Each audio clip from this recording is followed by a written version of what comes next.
Welcome to the Rom-Com Rewind podcast. Hi, I'm Sarah. And I'm Devin. And like you, I love rewatching movies over and over again. You found us, you made it here. You love romantic comedies, which is great news because we do as well. So this is a show where we rewatch rom-coms, break them down a bit for you, maybe take a peek behind the curtain, dig beneath the surface, and decide, does it still hold up? Today we have While You Were Sleeping. And wherever you're listening to us, please throw us a follow, leave a review. They help more people find us. And if there's one thing you can do to help out the pod, follow us on Instagram at Romcom Rewind. In fact, a lot of conversations continue to happen on our Instagram account as well. It's your easiest place to reach out to us. We get so many messages from you, and we love those, and we respond to 100% of them. So feel free to send whatever you wish. We have a message from Navita. Yes, I think that's how I'm hoping I'm saying it right. Okay. Navita. She said, found your podcast just a few days back, and I must say I'm absolutely addicted. I listen to it all day between meetings and on my drive to work and back home. I finally found that podcast, which I'm not bored of. Oh, thank you so much, Navita. Thank you so much. I feel like the pressure's on now. She's not bored of it. I feel the pressure to I love it. Be exciting. So nice. Hopefully While You Were Sleeping is exciting. It's a 1995 romantic comedy directed by, I'm going to mess up his name, John Turteltaub? Ooh. No idea if I got that right. This is the story, though, of Lucy Madaratz, played by Sandra Bullock. Sandra B. Sandy B. Lucy is a very lonely train fare token collector in Chicago. She kind of... That's I her also job. called her a token collector. Yeah, what else does she do? She kind of daydreams of a more exciting life, and she secretly loves this man, Peter Callahan, a handsome commuter played by Peter Gallagher, which is a little bit confusing, whom she has never actually really spoken to outside of, good morning. On Christmas Day, however, Peter falls onto the train tracks, and Lucy rescues him heroically. And after let's call it a wild miscommunication at the hospital, Peter's family all believe that Lucy is actually his fiancée, which she, of course, actually secretly loves him, so she kind of plays along. All this occurring while Peter, by the way, is in a coma the whole time, hence the title, While You Were Sleeping. She was convincing your family that you guys are engaged. Also want to mention Jack, played by Bill Pullman. That is Peter's brother. He is a pretty important character in our story. Yeah, just a little bit, eh? Just a little bit. That's your lead-in for While You Were Sleeping. For Lucy, loneliness was a way of life. Joe Jr.'s still single. Yeah, it's a shocker. But the moment she saw Peter, she became a believer in love at first sight. He was perfect. Then fate stepped in. Mister, there's a train coming! Oh, God, you smell good. Now she's part of his life. He's in a coma. Oh, I was gonna marry him. Who's she? She's his fiance. No. Peter's engaged. She saved his life. Part of his family. Hey, sis, where's my, Lucy's going to marry my brother Peter. What? What are your thoughts? I loved this movie. This movie was so good. Okay, I have to admit, I've never seen this movie before. This was my very first time watching this. Same. Okay, so it's not like a rewind for us. It's like a hello. Which rarely happens. It's like you had me at hello, because this movie had me at good morning when she takes the tokens. Oh, wow. You were reminding me of Michael Scott from The Office there, where he's like, sometimes I start a sentence and I don't know where it's going. I just hope to find it on the way. And you actually pulled that together. Was that written down? No. No, you just came up with that. I did just Good now. job. Thank you. Because I could tell by your face you didn't know where it was going. I didn't. I didn't. I and could tell. I'm glad that it reached that that piece. Well done. Thank you. Please thank you. continue. Yes. Fantastic. Like, it was so nice. Sometimes when you go back, some of the movies don't age well, or some movies, they just don't, the jokes are really corny.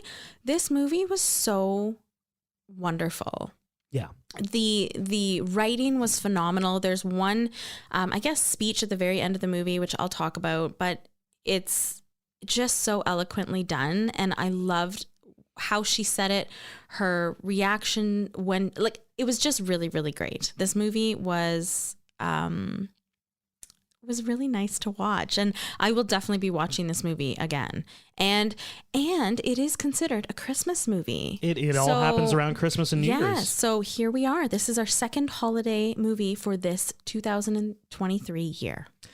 Yeah, I agree. This is such a delightful movie. There is something to be said about these 90s and like early 2000s romantic comedies that I think we've somehow lost the way to replicate as of late, like in the 2020s.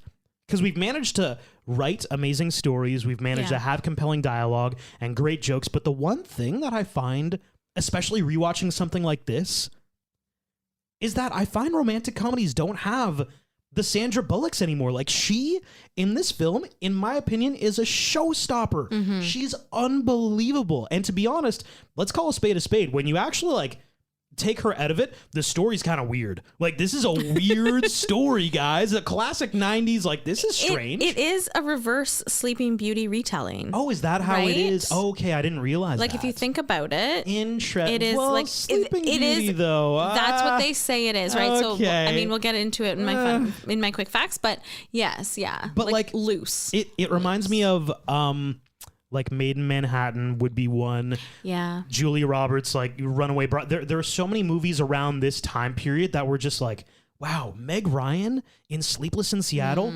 unbelievable. And I think Sandra Bullock in this story was just like, she was the whole thing. She was the story. We barely got anything of anybody else. We got the two brothers and Sandra, and that's it. And she just was a rock star. I think it's their ability to develop a specific charm from the character, like the main character or main characters, that they just can't seem to replicate now. And I don't know if it's because there's so much jam-packed into the movie, like mishaps and things like that it just doesn't happen naturally, and they can't deep dive into the characters as much as they used to. I don't know. There's just some secret sauce missing. The only recent movie that really made me feel this way about a main character and about a story was To All the Boys. Like, I thought Lana Condor was as close as you're going to get recently to, like, just modern to just somebody stealing the show in such a way that you're like, wow, this romantic comedy is anchored by, like,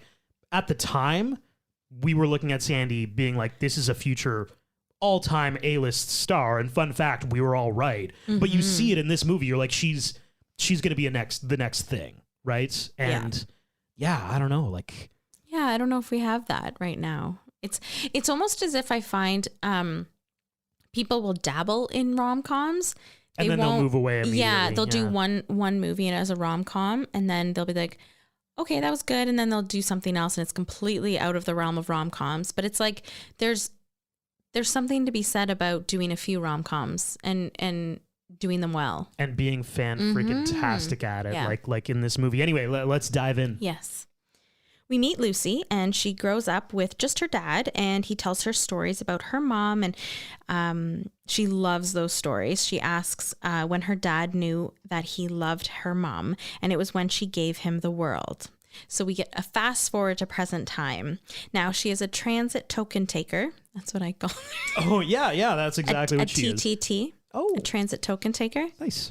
And there's one guy that comes every single morning during the week and takes the subway, and she's totally infatuated with him. We don't know his name.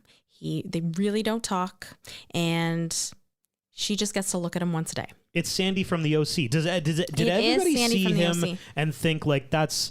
I feel like there are certain shows that you grow up watching that you're like, that's like the father figure. And for me, like Fresh Prince, like Uncle Phil, and the OC, Sandy Cohen, those are the two guys who I'm like, yeah, that's the dad right there. That's just everybody's dad, right? It's true. Does everybody agree? He's just the dad. So it's Christmas Day, and of course we know that Lucy is working because she always works holidays because everybody makes her work them because she has no family. Her dad passed away the year before, and her mom passed away when she was younger.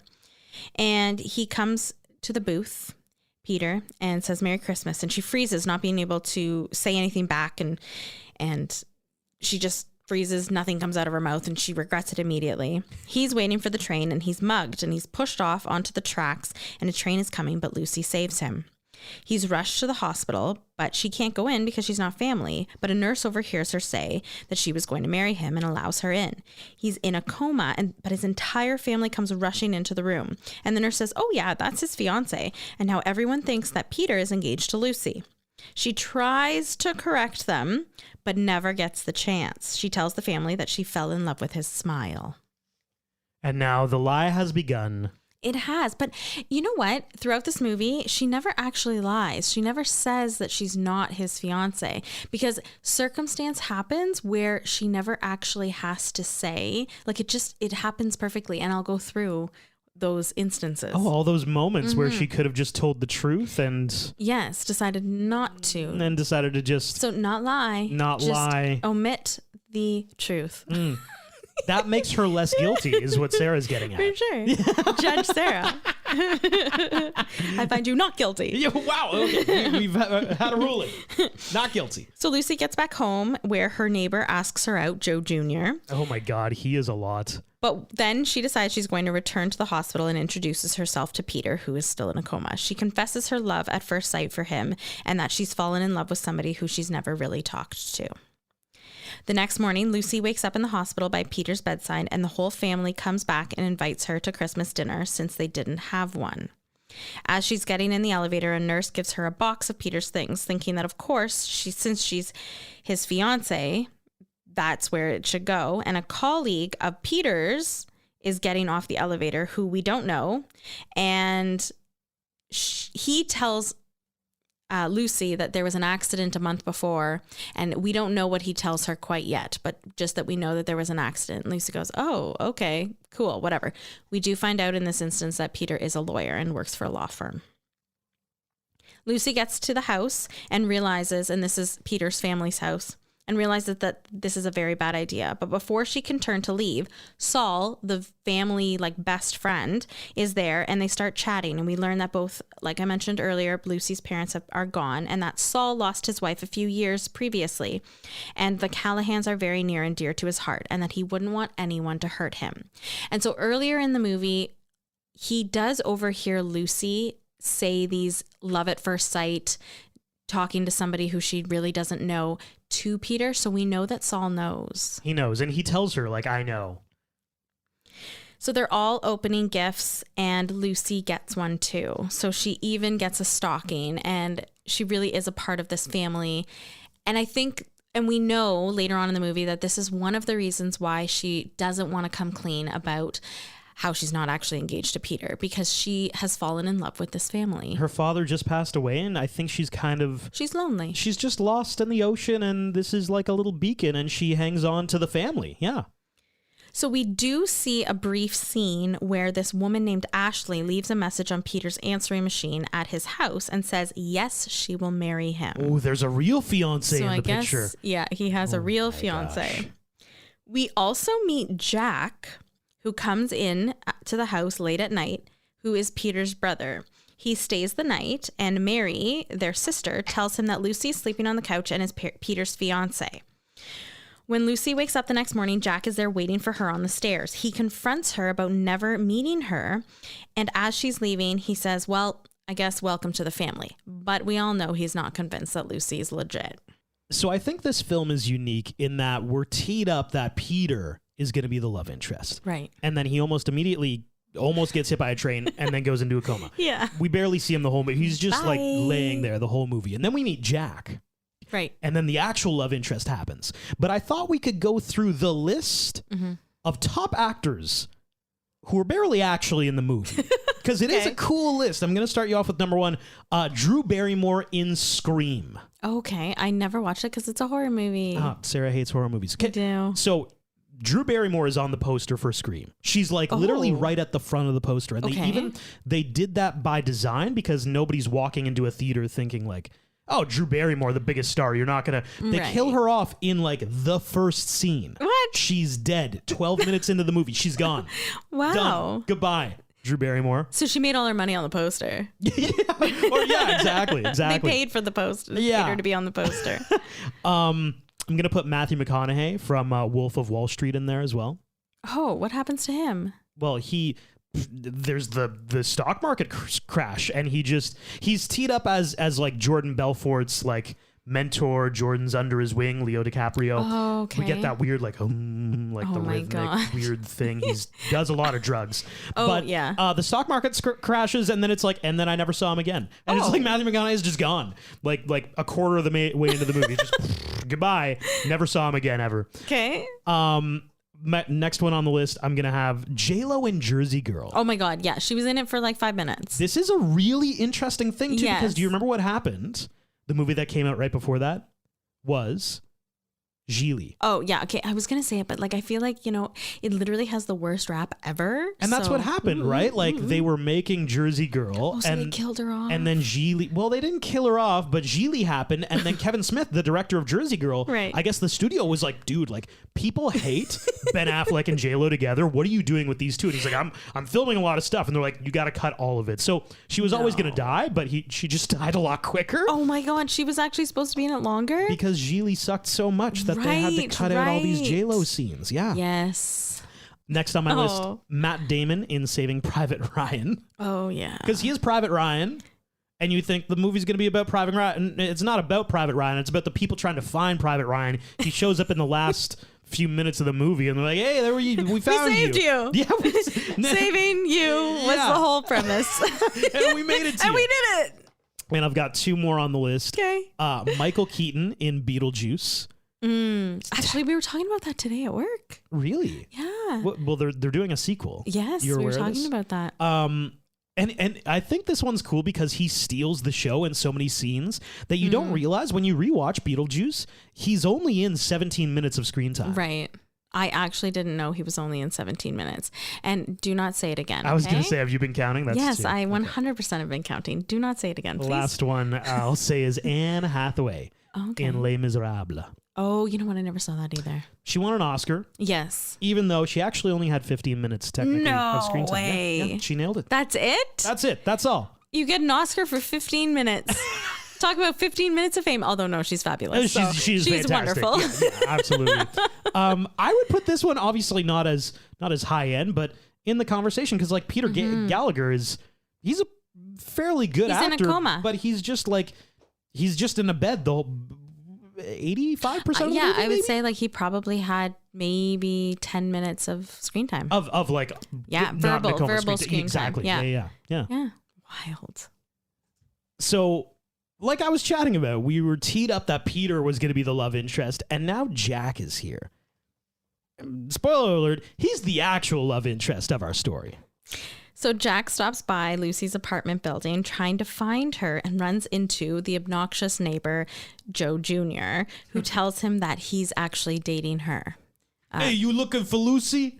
I'm Whoa. dating Lucy. That's really good. Stop being mean. I'm not being mean. That's really good. You think that's good? Hey, Luce. Is this guy bothering you? Okay. Okay, no, you lost it. You lost it.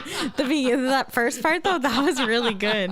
You sounded just like him. I don't know if that's a good thing or a bad Just thing. got an Italian New Yorker under the skin somewhere. So while Lucy is going through Peter's things in the box, one of them is a can of tuna, which she realizes in that instance that he has a cat who probably hasn't eaten in days. When she gets to Peter's apartment, Jack also shows up there. She almost knocks him out with the door, and then he tells her that Peter doesn't have a cat. Luckily, there is a cat that shows up. Again, Jack is trying to find her in a lie, like catch her in a lie, but things just keep happening that work out for her. Well, did we set up the fact that he is aware that Lucy is not his fiance? He's met the real fiance. No. Yeah, when he's chatting with the daughter, she's like, "Oh, have you met Lucy? It's Peter's fiance." And he's like, "No, that's not Peter's fiance." No. I don't know. I think he is thinking like Peter would have told me that he has a fiance. Because I think he would have eventually confronted her, but not an ounce of him like ever confronted her. I got about the it. impression that he knew who the love interest was, and it's not a Lucy, it's a whoever An just left the- Ashley. Yeah. No, I don't think so. I think maybe he's suspicious, but I don't think that. Yeah, like I don't think he's met Ashley before. All right, agree to disagree. Agree to disagree. Well, he starts quizzing her as well not long And after she this. passes everything. No, she doesn't. So she now has What's to his- prove that Okay. she's his fiance. She tells them that he only has one testicle, and a month ago he had an accident in which his friend, they were playing basketball, and he had a pencil in his back pocket. Only someone intimate would know. Somebody who's a little stalkerish. She doesn't even know what baseball team he likes. That was another one of the quiz She never had to questions. finish that question. Luckily for her. Luckily for her, coincidentally, it just worked out again in her favor. Which also, they're in Chicago, and the question was, what's his favorite baseball team? And she said Chicago, of which there are 2 teams in Chicago. Exactly. But like she said, of course he likes Chicago. Yeah. Okay, so Saul comes by her apartment, and Joe Jr. has to be shoved into the closet because he came storming in prior to Saul's arrival, saying that she stood him up on their date that they were supposed to go on. And she's like, we never had a date. So he gets shoved in the closet. Saul comes in and says that the first night she was at the hospital, he overheard everything and knows the truth. He tells her not to tell the family that they need her because she's the one who's bringing the family back together. He does ask about the 1 ball thing and then says, you know what? Never mind. I don't even want to know. As soon as he leaves, Jack shows up with an engagement gift from his parents. She goes with Jack to get the furniture because it's a piece of furniture. And she sees a rocking chair and absolutely loves it and finds out that Jack was the one who built it. And instead, the family got her a couch, which she likes. But as they're moving it up to Peter's apartment, the doorman says, oh, I don't know who she is. And Jack says, oh, you don't know Peter Callahan's fiance? Luckily, he's new. He's new. He's new. He's He's new. a new doorman. And he says, oh, I've heard she's scary. Jack walks her back to the apartment since he's blocked in car-wise. And at the apartment outside, they have a moment slipping on ice together. They have a romantic moment. slipping on ice. A romantic slipping on ice. Yes. A romantic moment slipping on A ice. romantic time slipping on ice. So Jack leaves and she is absolutely smitten with him and realizes that she likes Jack but is fake engaged to Peter. Dun, dun, dun. Oh, what a conundrum now. The next day, Jack is at the hospital with Peter and is talking to him while he's still in a coma and says that he's jealous of Peter having Lucy. Lucy that night goes over for another family dinner and it is hilarious. She's leaving, and as she's leaving, Jack is standing under the mistletoe and the family makes them kiss, which is weird. That's weird. Yes. I mean, I know we had to make them kiss in a way because Yes. at some point they had to share a kiss at some point, but that was a weird thing to do. Is mistletoe the creepiest holiday tradition? It does feel weird to be, oh, you gotta kiss. I know. What's gonna happen if I don't? Yeah, I'm sure there is if you look it up. 7 years bad luck. Exactly. But it feels, Yeah. They do end up kissing quickly under the mistletoe. The next day, Mary and her friend, so Mary is the boy's sister, and her friend Beth go through the subway and they come and see Lucy. And Lucy's coworker finds out that Lucy's getting married. And as they're leaving, Lucy makes a joke saying, oh yeah, I'm very pregnant. And the girls believe it. And the girls believe it. They go back home and they tell the whole family that they're getting married and Lucy's pregnant. Jack leaves right away when he hears this news. He goes to see Lucy and she's heading out for a party and Jack tags along and everybody thinks that it's her fiance who's come to the party. It's Peter. It's very confusing. He loudly asks her or tells her that she shouldn't be drinking because of the baby. And of course, the music had stopped in that instance. So everyone hears it. So she storms off leaving and he follows her. So in this moment, he confronts her about, are you actually dating Joe Jr.? Because he was leaning in and his jealousy starts to come through a little bit. Totally. And he's like, you're engaged to my brother, Peter, but you're still there was some lean in. And she's like, what are you talking about? The lean in. The lean in. Great scene. It was. It was actually my best scene. Well, you already described it. Okay. It just, I find any romantic comedy, you need just 1 or 2 really great chemistry building dialogue moments. Think about Hitch when Will Smith walks in and he talks to Eva Mendes and he's like, you wouldn't want some guy to just come up to you in a bar and that's not what I'm going to do and blah, blah, blah. You need that oh, there's chemistry here moment. And it often needs to be done with really, really clever dialogue. And I thought the dialogue in this scene was fantastic. What do you mean by the leaning? Because he gave me flowers? And then you leaned. And then I leaned. Yeah. Okay. How did I lean when I leaned? How were you leaning? It's Yeah. a lot different than hugging. Hugging's very different. Hugging, that involves arms and hands, and leaning is whole bodies moving in like this. Leaning involves wanting and accepting. It was very clever. But you know what? I think from the very get-go, their chemistry was very good. Oh, you feel it. You feel it for sure. Yeah, like even their first meeting, like when they get off the couch and she's out on the way out that morning and he's talking to her sitting on the stairs with a cup of coffee. Like I remember that because their chemistry was so good right off the bat. That night, Peter wakes up. It is New Year's Eve and the whole family gets there, even Lucy. He really doesn't remember her. I mean, of course not. A hilarious scene when he doesn't remember because he's going through all the family members and then just, well, who are you? And I love this scene cracked me up a lot because the family is so naively trusting of Lucy they are. that he says like, who are you? And the dad immediately is like, it's amnesia. Like immediately they just jump straight to he's lost his memory. Oh my God. That's what it's got to be. And it's funny because like he starts rhyming off dates and like combinations. He knows his high school locker combination in a later scene. So clearly... And he's like, it is not amnesia. I don't know this woman. Although she looks familiar. That's what he keeps saying. She looks familiar. So for this movie, I wanted to look up like oddest stories surrounding amnesia. And there are a lot of like serious things, of course, regarding like memory loss and stuff like that. I did, however, find the strangest coming out of a coma stories in terms of people not understanding who they are or thinking there's someone else. Oh my gosh. All real stories that have actually happened. Okay. Like, for example, the man in the UK who thought he was Matthew McConaughey. I'm not kidding. Stop. This is real. And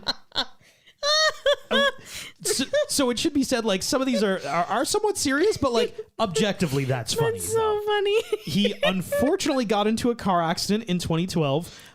He woke up from a 6-day coma and believed he was the actor. He said, I went to the toilet, I went to look in the mirror, and I was shocked because I didn't look like Matthew McConaughey. I didn't know what I was looking at.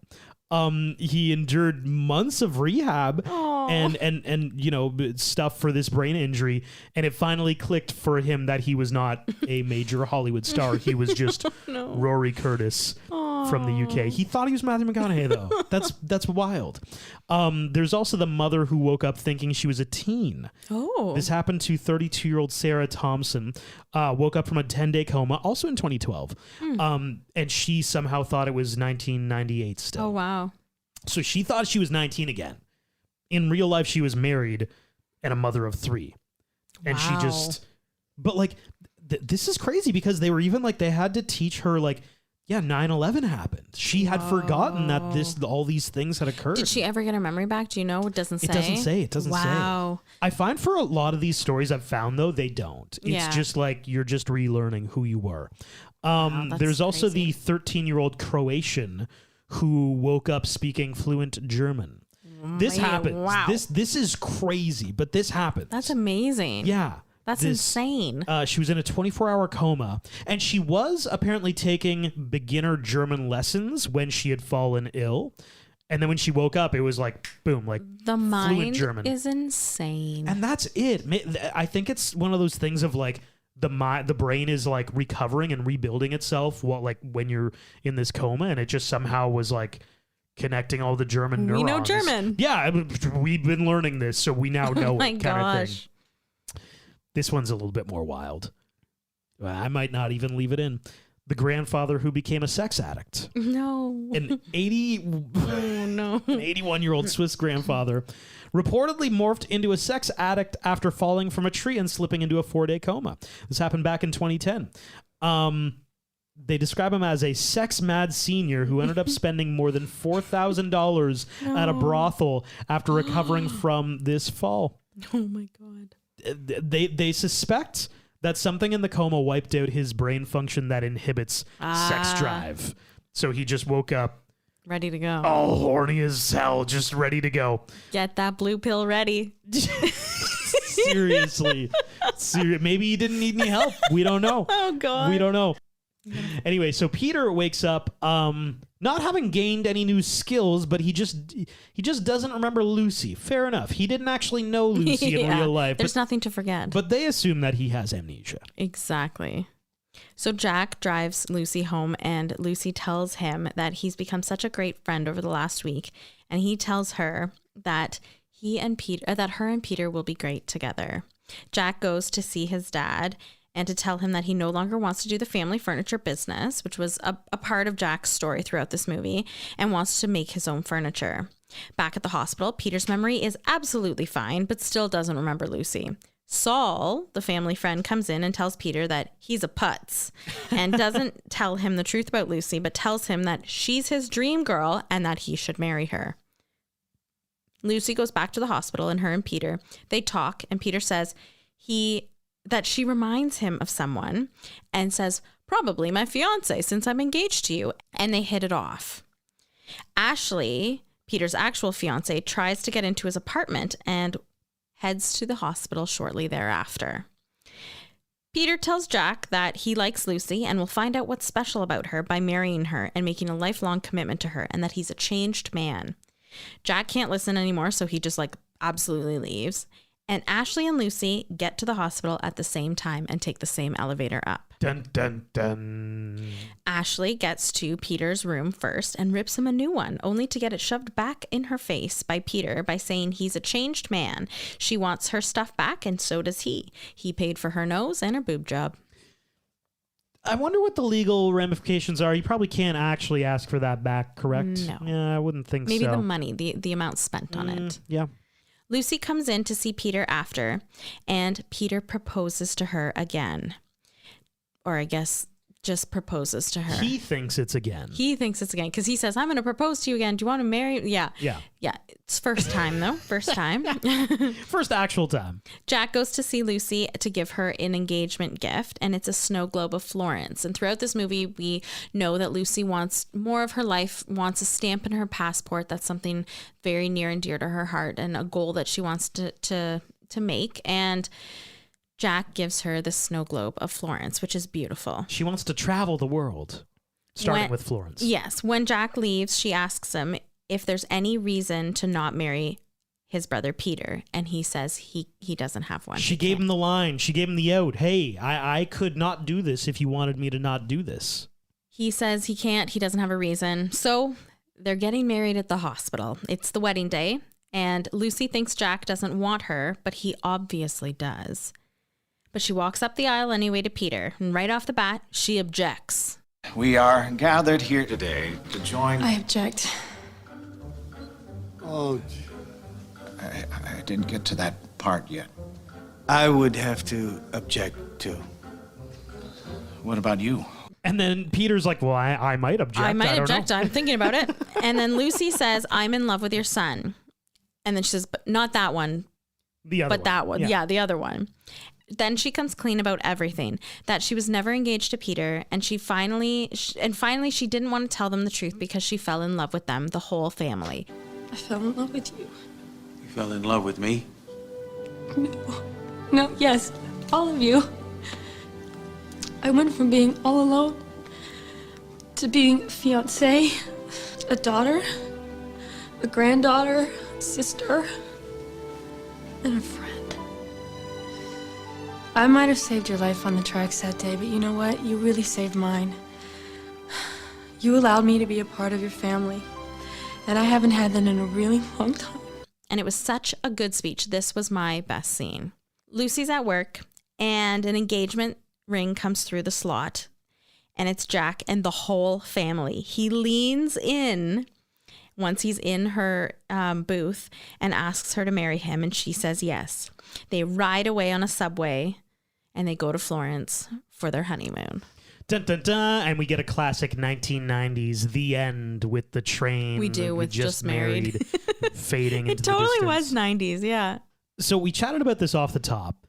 It occurs to me watching this movie that Sandra Bullock was on another level when she was doing While You Were Sleeping.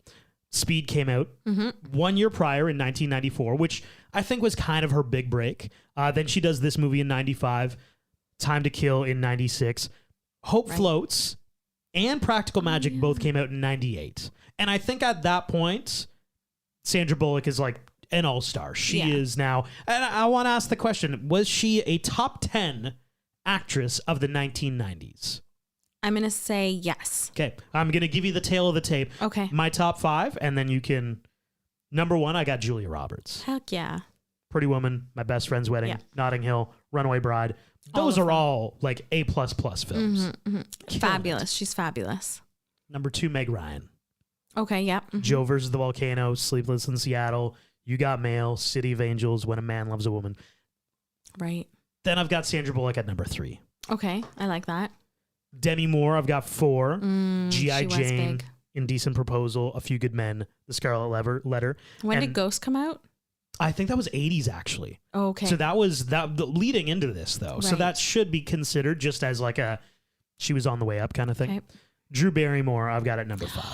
Ooh. Ooh, Sarah Says, The Wedding Singer, Never Been Kissed. The thing is, like, it's kind of those two. Ever After. Ever After was huge. Ever After was 98. huge. She was in Batman Forever, don't forget. Oh, okay. I mean, would you move anything around in those top 5? You want to move Drew Barrymore up. I can feel I it. do. I want to move Drew Barrymore up, Demi Moore, but I know she was big in the 90s, so that's hard. Because I don't know. I think I'd switch the two. You know, I was wrong. Ghost was 1990. Okay, I did It was think that it right was in in the the 90s, 90s. so that does count. Yeah, that July was of huge. See, 1990. I don't know if I could move that now. Oh, that's a tough one. I do think Julia Roberts in the first spot for sure. Yeah. I think you have a really good. I don't know if I'd change any. Drew Barrymore would be my only one. Okay, all right. I don't know. Then I've got, and we don't need to go through all the movies they're in, but Michelle Pfeiffer, Yeah, oh yeah. Winona Ryder, Susan Sarandon, Mm. Angelina Jolie, and Meryl Streep Oh man, you got some good ones. to round out the top 10. That's hard. It is hard. The 90s had some A-list stars who, even today, like all the names on that list are still Huge. massive. Yeah. Yeah. Oof. But suffice to say, Sandra Bullock, I thought top 10, but I think top 5 and maybe even top 3 of the 90s. yeah. Yeah. I think she's in there. Anyway, on to quick facts. The film wasn't originally supposed to be a Christmas movie. The studio wanted it set during the holidays as it would be easier to sell. This movie is a Disney movie since Hollywood Pictures was also part of Touchstone Pictures. The movie was initially supposed to be set in Brooklyn. The original screenplay was about a woman in a coma and a man pretending to be her fiancé. Many studio executives thought that this would be too predatory, but one suggested reversing the roles, and once the script was rewritten, the movie was picked up by Hollywood Pictures. Definitely a good choice. They were right about that. Falling is a theme throughout the movie. Besides falling in love, there are numerous physical examples. An ice skater falls during the opening titles, a Christmas tree falls out of a window, a paper boy falls off of his bike, Peter falls onto the tracks, Lucy and Jack fall on an icy sidewalk, Jack faints and falls after giving blood, a nurse faints and falls to the floor, Ashley slips and almost falls after getting off of the elevator. In a transition scene, a paper boy is shown slipping off of his bike. This was an actual accident. They decided to keep it in the movie, and the paper boy actor actually broke his wrist. Oh, poor kid. Yeah. The role of Lucy was written for Demi Moore. Patrick Swayze was considered to play Jack when Demi was in negotiations to play Lucy. The two, of course, played love interests 5 years earlier in Ghost. Sandra Bullock took the role, saying she could relate to it, having just broken up from a 4-year relationship. Nicole Kidman auditioned to play Lucy. Harrison Ford and Gina Davis were initially offered the movie. Dennis Quaid, James Spader, and Dylan McDermott and Pierce Brosnan were considered for the role of Jack as well. Then unknown Matthew McConaughey tested for the role of Jack, but was dropped because of his Texas accent.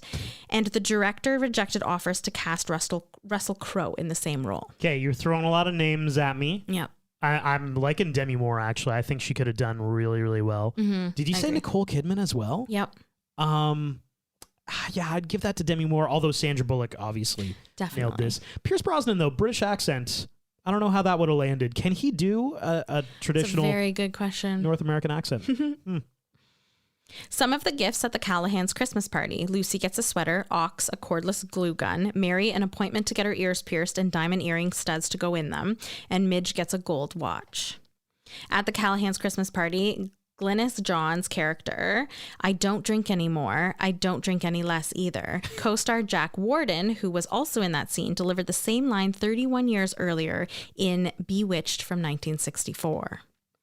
The word fiancé has 3 acceptable pronunciations in English according to Webster, with the stress on the first, second, and final syllable. In the initial hospital scene where the Callahans discover Peter is in a coma and meet Lucy, all 3 pronunciations of the word are given. I'm going to try to get this right. And in consecutive order as far as the syllables. The nurse says she's his fiancé. Midge says he's his fiancé. Doctor, she's the fiancé, you idiot. Jack Warden, who plays Saul, and Peter Boyle, who plays Ox, died within 5 months of each other. Warden on July 19th, 2006, and Boyle on December 12th, 2006. So they both passed away.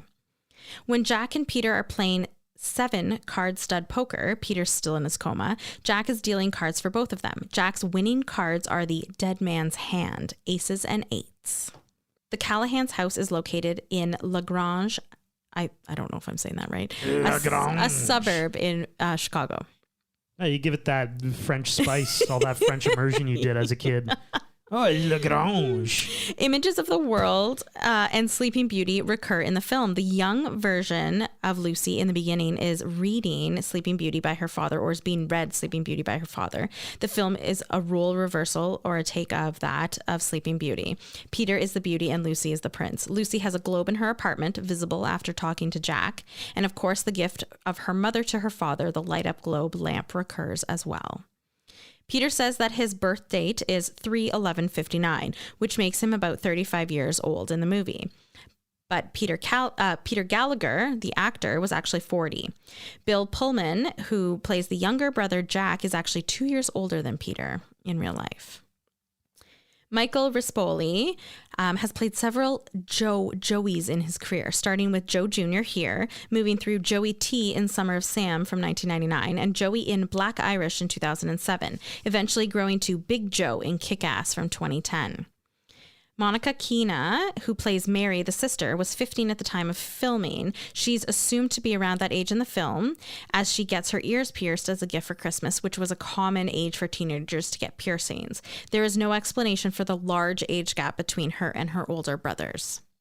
Peter Gallagher, who plays Peter Callahan, played another lawyer in The O.C. from 2003. Sandy Cohen.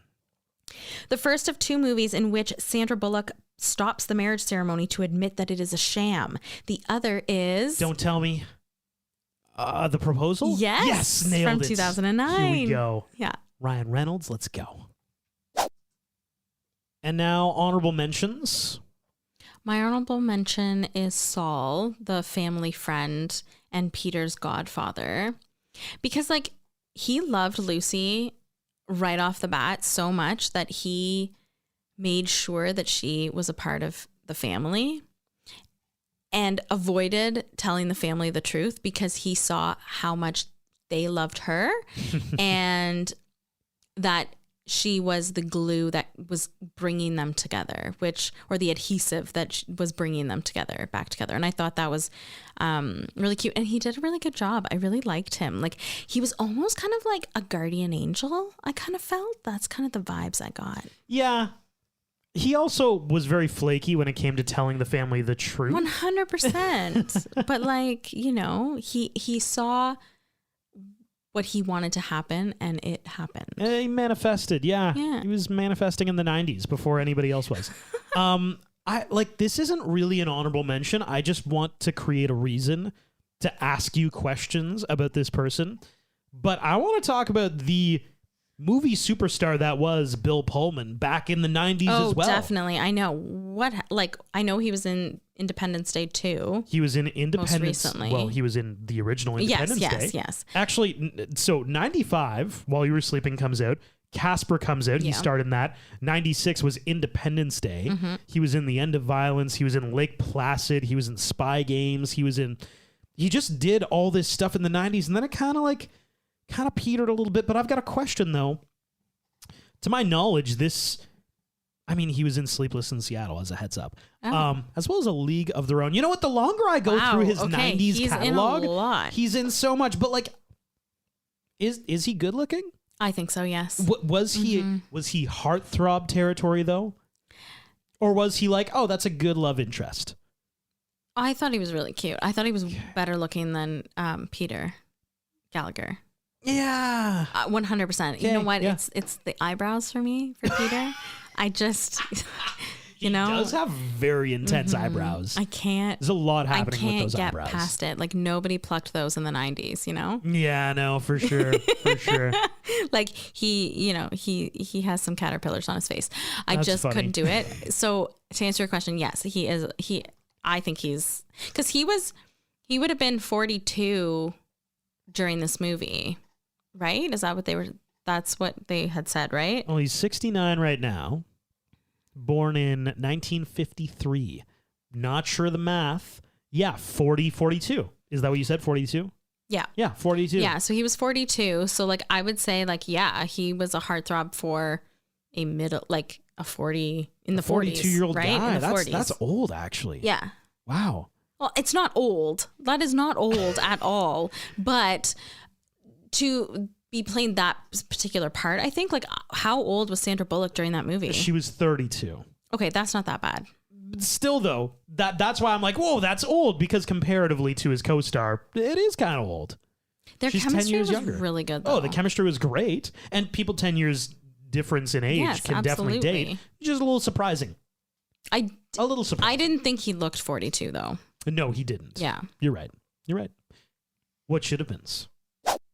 So my what should have been, I'm going back to the classic inspiration of this category, which was where we tried to figure out who else could date somebody from this movie in the rom-com world. I look at Peter and I think, wow, like, should he have found love? Could he have found love? Could Peter Callahan maybe have found love in the likes of The Parent Trap's Meredith Blake? Oh, she would have been perfect. She's money hungry. He's vain, and he has money, and he has condos in Paris, I think. He's got a condo in Paris. They are a match made in heaven. They are. Leave Dennis Quaid alone, Meredith Blake. Yeah, leave Dennis Quaid alone. Agreed. And now overall rewatchability.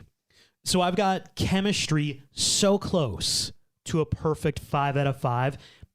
I've got a 4.95. And I know you're thinking, Devin, just give it the 5. You know Seriously. what? You need to be in a certain caliber to be a 5. And this was so close to it, but I can't lie. It wasn't quite there. It's still a 4.95, though. Don't get at me. Storyline of 4.72. Thirst factor of 4.75. Imagination of 4.85. Even though it's kind of like a twisted retelling of, you know, other things, I thought it still had a lot of imagination there. Soundtrack was kind of meh to me, like it was there, but it wasn't anything spectacular the way other movies really use music to tell a story. I've got 3.4 for soundtrack, which is my only low score because my cheese is 4.8. That gives an overall score of, and I want to remind everybody, the way I score things, like if you're a 4.5 or above, you are in the this movie's iconic territory. This is a 4.58 out of 5. It just reaches that level of, yeah, if somebody told me they rewatch this movie every year around Christmas, I'd be like, yes, because it's a classic. While You Were Sleeping is that good. This is fantastic. All right, mine is chemistry 5. You just got to give it the 5, Devin. Storyline 4.5. Thirst factor 4.8. Imagination 4.2. Soundtrack 4. Cheese 4.6 for an overall score of 4.51. Oh, wow. We are so close. And you also just have it in that territory of like, this is a movie of the era. It's so good. And this has been the Rom-Com Rewind of While You Were Sleeping. Wherever you're listening, please subscribe, follow us. And as always, give us a follow on Instagram. So many things happen on Instagram. You'll love it, I promise. Thanks for listening.